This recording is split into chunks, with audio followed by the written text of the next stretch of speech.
Honorable Speaker, I would like that you guide.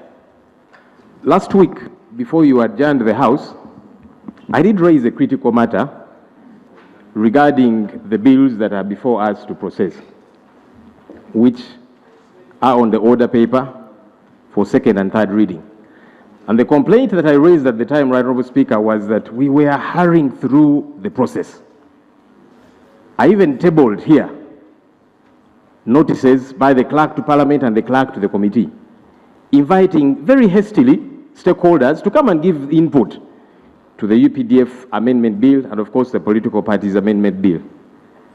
Honorable Speaker, the stakeholders that were invited, most of them received those communications at 8 a.m., requiring them to be present before the committee at 9 a.m. Uganda Law Society received their letter at 11:50 a.m., and they were being required to appear at 12 noon, 10 minutes later. And yet that was the only day available for submission of views, memoranda, and so on and so forth. When I raised this issue before you, Right Honorable Speaker, you committed and said that I should not worry. The process is going to be given adequate time. After all, according to our rules, we've got 45 days within which to process these bills. That was your commitment, Right Honorable Speaker. You said, let me not worry. You're going to give adequate time to process these bills. And some of these stakeholders actually wrote back to the committee requesting for time on Monday, Tuesday, and so on. But as we went into the weekend, colleagues on the committees that were considering these bills were at a hotel considering the bill and writing their reports. In other words, disregarding the views of the different stakeholders. Honorable, I don't know if you want to allow information in my procedural point. Can you finish on your procedural point? Even though I know he had a very critical issue to beef it up. But like I was saying, Honorable Speaker, it appears as if there was a machination to look out the different stakeholders. And yet you committed, Right Honorable Speaker, that there's going to be adequate time. And I said, we are going to follow your guidance, which you gave here. But that did not happen. I don't want to think that the Speaker lied to us as the House. Or could it be that the committee disregarded your ruling? Because when you speak, when you're in that chair, you're giving guidance and ruling. You said the committees are going to avail adequate time. But the committees went into the weekend and they began to write their report. What happened, Right Honorable Speaker? Did the committee disregard the guidance that you gave? I would request that you help us on that matter. Thank you. Honorable LOP, or to the committee, and after forwarding to the committee, they are supposed to report back. And we give them 45 days, within the 45 days. Now, if the committee finishes work in one day, who am I to say that, why have you finished it today? And secondly, when the work is done, I apply Rule 26. I put this work on the order paper. I do not get involved in the committee work. Committee work is by the whips, government chief whip, opposition whip, independent whip, all those ones. Prime Minister, maybe you could answer why you have hurried with your work to bring in the House. Prime Minister. Right Honorable Speaker and Honorable Members, some time back I told you I'm one of the best performing Prime Ministers.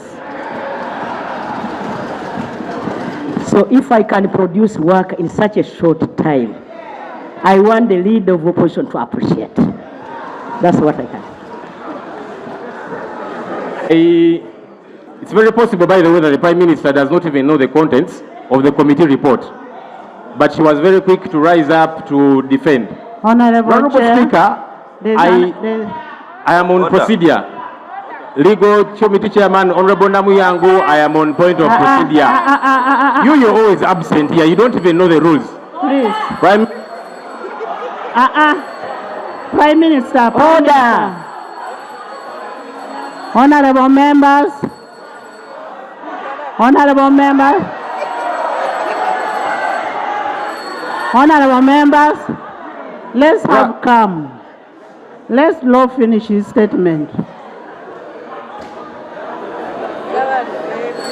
Honourable Speaker, I would like that the Prime Minister ceases to get excited. Please don't get excited. This is a parliament of rules, and you have been here for quite a bit of time. I don't know why, as Prime Minister, you don't read the rules. Honourable Lord, can you raise your issue? And I was raising it before the Prime Minister, who doesn't know the rules, rose up to disorganize me. No, you raise your issue. Raise your issue. Let me then raise it. Hopefully the Prime Minister will be calm and quiet. Honourable Speaker, as I was saying before, I was rudely interrupted by the Prime Minister.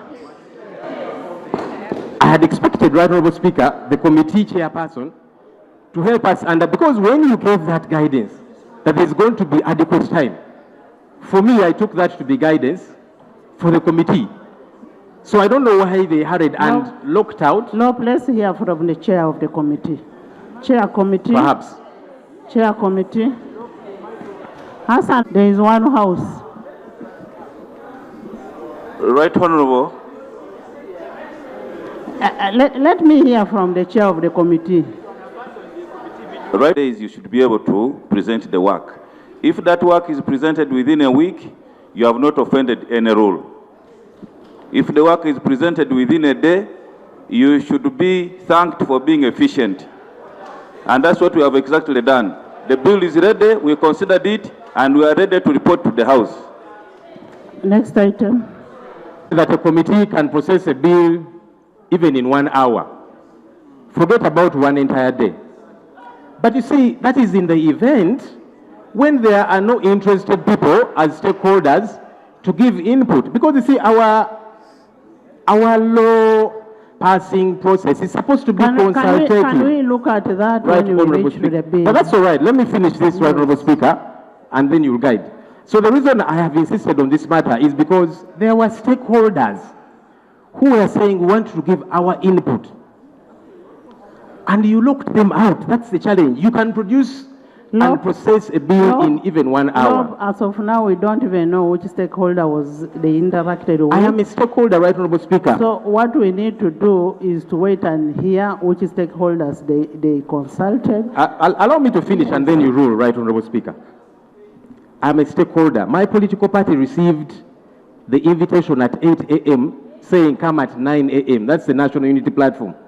We wrote to the committee and they received the letter requesting that this was very short notice. There's no magic we could do. That is on requested for Monday that is on which bill at 9 a.m. Which bill now are we talking on the UPDF Amendment Bill. Okay, let's first start with the allow me to finish, right, Honourable Speaker. Yes, LOP. The committee received our letter. They did not write back to us. So as we were waiting to show up on Monday to present our views, over the weekend they were busy processing, writing a report.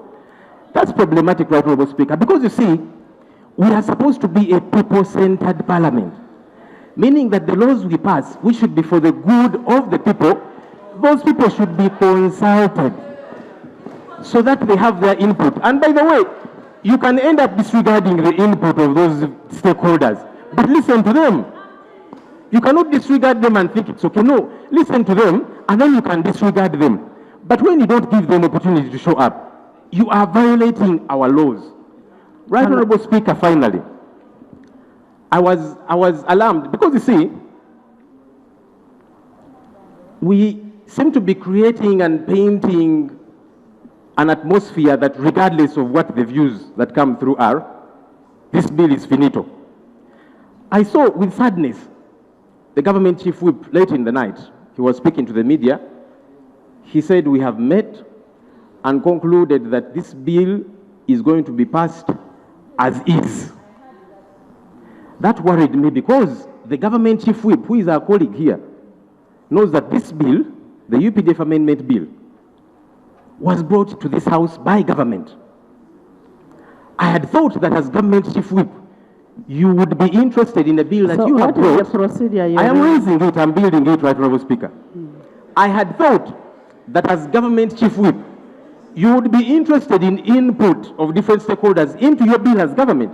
But when you bring a bill, and then you say, we are going to pass it as is, regardless of any other input, regardless whether consultations have happened or not, that is problematic. That is outside the law. Right Honorable Speaker, my colleagues, and I want to appreciate them, they made through the night to even put together a minority report. But what you are saying is that that is disregarded. Right Honorable Speaker, give me the minority. Where is the minority? Is it all right that we sit here and pretend that we are processing a bill within the law, that we are capturing the views of all the other people, and yet not? Because we gave you the benefit of doubt to say, okay, let's partake in this process. But you have abused that because you're saying we don't care. And at night, the government chief whip says, regardless, we are passing it as it is. So why did you invite people? Maybe that's why you didn't even give them time. Thank you. Right Honorable Speaker, finally, I am very hard-pressed, together with my colleagues, for us to sit here and participate in a sham process. And I'm calling it a sham process because it is pretentious. When you bring a bill here, you should give it time for people to have their input. But you are saying, we don't want your input, we are going to pass the bill as is. That's why, Right Honorable Speaker, you did not rein in on the committee to give adequate time to the stakeholders. That means this is pretentious, this is a sham for these two bills, the UPDF Amendment Bill and the Political Parties Amendment Bill. So, Right Honorable Speaker, myself together with my colleagues, we are hard-pressed to participate in this sham process. So we shall leave you here to participate in your sham process, to process your bill, pretending that you are getting the input of the people of Uganda and yet not. Thank you, Honorable Speaker. I will take my leave because I don't want to participate in this sham process. Thank you. Honorable members, next item. Item 4 on the order paper. Honorable members, you recall that on Wednesday, 14th May 2025, Honorable Nakut Faith tabled the private members' bill, the Political Parties Amendment Bill 2025. Procedure. For the first reading. Procedure. Yes, Jonah. Honorable members, can we have free sitting? Can we have free sitting? Justice, Shadow Justice. Thank you, Right Honorable Speaker. Madam Speaker, about